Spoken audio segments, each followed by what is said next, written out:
అంటే చరణ్ ఇందులో ఎంత కష్టపడ్డాడు అనేది ఆహ్, నేను చెప్పాల్సిన అవసరం లేదు. ఆడియన్స్ ఆల్రెడీ వాళ్ళ క్యారెక్టర్ ద్వారా ఆహ్, వాళ్ళే గుర్తించారు.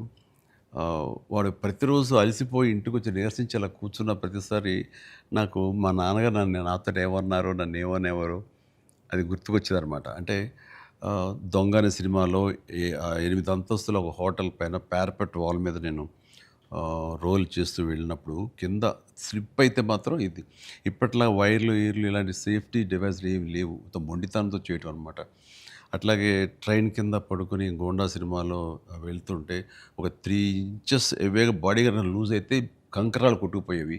నా బలంతోటి ఉండాలి తప్ప ఇంకో హార్నెస్ గాని, అది గాని లేదనమాట. ఇవన్నీ మా నాన్నగారు దగ్గర నుంచి చూసి ఇంటికొచ్చేసి చాలా బాధపడేవాళ్ళు. తిట్టేసాడు. కోపంలో బాధ ఎలా ఉంటుందంటే బూతులు తిట్టేసేవారు. అలా చేయాలా? అయ్యో! అంటే ఏదో కొంచెం చెప్పకూడదని కొంచెం అలా తిట్టేసేసి ఆయన చేసేవారు.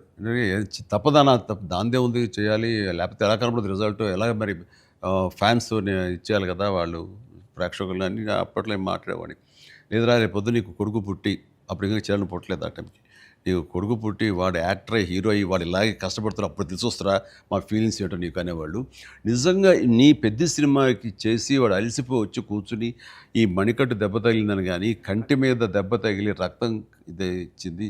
దానికి కుట్లు పడ్డాయన్నప్పుడు కొంచెం ఒక హాఫ్ ఇంచ్, క్వార్టర్ ఇంచ్ కిందకెళ్తే కంటి గుడ్డేమవుతుందో అనే పరిస్థితి అన్నీ తెలిసినప్పుడు మాత్రం బాధపడి వ్యక్తం చేయబోయాను. నాకు మా నాన్నగారి మాట గుర్తుకొచ్చింది. ఆయన ఎంత బాధపడి ఉంటారో అని చెప్పేసి. అదే బాధ ఈరోజు నేను వాడు కష్టపడి వస్తుంటే మాత్రం నాకు గుండె పిండిన ఫీలింగ్ ఉంది.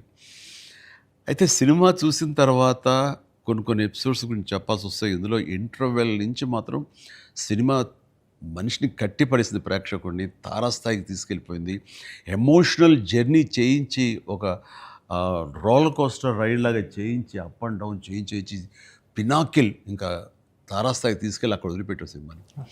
ఆటిల్లో ముఖ్యంగా చెప్పాలంటే హాస్పిటల్ సీన్ బుచ్చి సార్. నా భూతో నా భవిష్యత్తు ఇప్పుడు తలుచుకో నాకు గగురు పడొస్తుంది, గూస్ బంప్స్ వస్తున్నాయి. హాస్పిటల్స్ అసలు హాస్పిటల్ సీను వాడి నటనకి మాట్లాడుతూ చూడు నిజం సార్.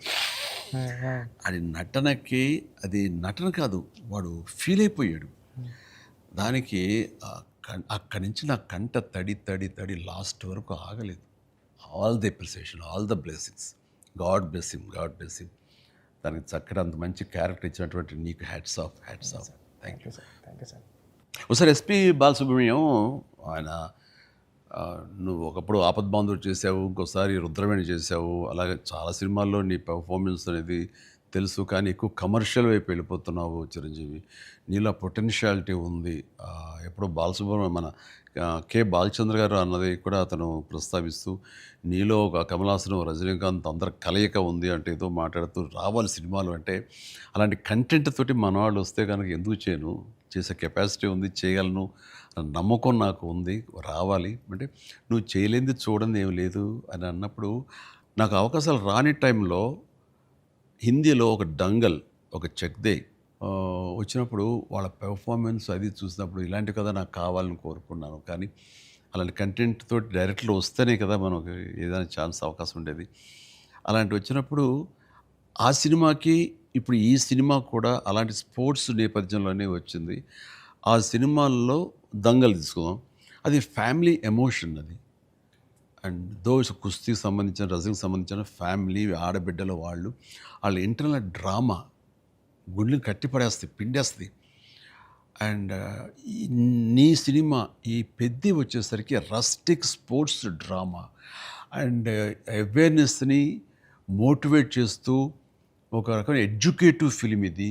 ప్రతి ఒక్కరికి, ప్రభుత్వాలకి అయితేనేవి, చిన్నపిల్లలకి, తల్లిదండ్రులకి, ప్రేక్షకులకి అందరికీ ఒక అవేర్నెస్ ఆలోచింపచేసే సినిమా ఇది. అందుకని అవి క్లాసిక్ స్పోర్ట్స్ డ్రామాలైనా ఇది రస్టిక్ ఒక గ్రామీణ నేపథ్యంలో ఉండేటటువంటి మట్టి కథ, మట్టి గేమ్స్, మట్టి మనుషుల కథ ఇది. అందునే దీనికి ఎక్కువ లాంజివిటీ ఉంటుంది, దీనికి ఎక్కువ ఆదరణ ఉంటుందని నేను నా భావన. అండ్ దట్ వే ఇలాంటి కథ చరణ్ రావటం అనేది నేను మిస్ అయింది, చరణ్ పొందాడు. కాబట్టి ఆ అవకాశం వచ్చింది కాబట్టి కొంతమంది చిరంజీవిని మించిన వాడు చరణ్ అంటున్నారు, ఒప్పుకుంటున్నారు మనస్ఫూర్తిగా. కానీ ఒక తండ్రిగా గర్వంగా ఉంది, ఒక నటుడిగా కొంచెం కష్టంగా ఒప్పుకోవాల్సి వస్తుంది. చాలా బాగా చేసేవారు ఆ చరణ్, లవ్ యూ. గ్రామీణ వాతావరణం ఈ నేపథ్యంలో కథల్లో కోర్స్ మీ గురువు గారు సుకుమార్ పెట్టింది పేరు. సుకుమార్ సినిమా రంగస్థలం కానీ ఇప్పుడు ఈ సినిమా పెద్ద ఇది చూసినప్పుడు నాకు కోర్స్ నిన్న మొన్న చనిపోయారు, దివంగతులయ్యారు భారతిరాజా గారు. కొద్ది రోజుల క్రితం నేను భారతిరాజా గారు కూడా ఈ బుచ్చి సుకుమార్ లాగానే ఆలోచిస్తారు ఆయన. 16 వయదునీళ్ళ దగ్గర నుంచి మొదలు మర్యాద కానీ ఇలాంటి సినిమాలన్నీ, నా ఆరాధన సినిమా ఇవన్నీ కూడా చూస్తాను. నేను వాటి డిస్కస్ చేసుకుంటున్నాను. ఆ 2 డేస్‌లోనే నిన్న మొన్న ఆయన చనిపోయారని తెలిసిన ఇది డ్యూ రెస్పెక్ట్ ఆయనకి మనస్ఫూర్తిగా మనం ఆయన ఆత్మశాంతి చేకూరాలని ఈ సందర్భంగా కోరుకుంటున్నాను. అండ్ ఆయన ప్రస్తావన ఎందుకు వచ్చిందంటే అలాంటి సినిమాలకు ఆయన పెట్టింది పేరు. అదే రొమాంటిక్ సినిమాలు అవని, లేకపోతే drama Avani, family drama Avani, and very good ఆయన. ఆయన గ్రౌండెడ్. అలాగా మళ్ళీ సుకుమార్ గారు, మీరు మన తెలుగులో అంత గ్రౌండెడ్ ఫిల్మ్స్ తీస్తుంటారు. మరి మీ ఆలోచన అవి కానీ రస్టిక్‌గా ఉంటాయి, రూరల్‌గా ఉంటాయి, గ్రామీణానికి సంబంధించినవి ఉంటాయి.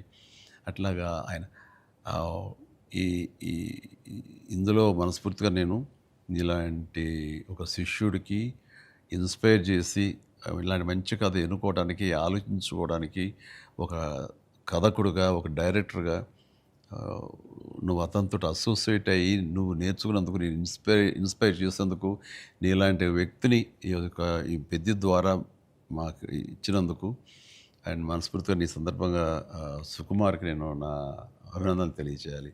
సుకుమార్, ఒక మెట్లో మాణిక్యాన్ని ఇచ్చావు. Thank you so much. Thank you sir.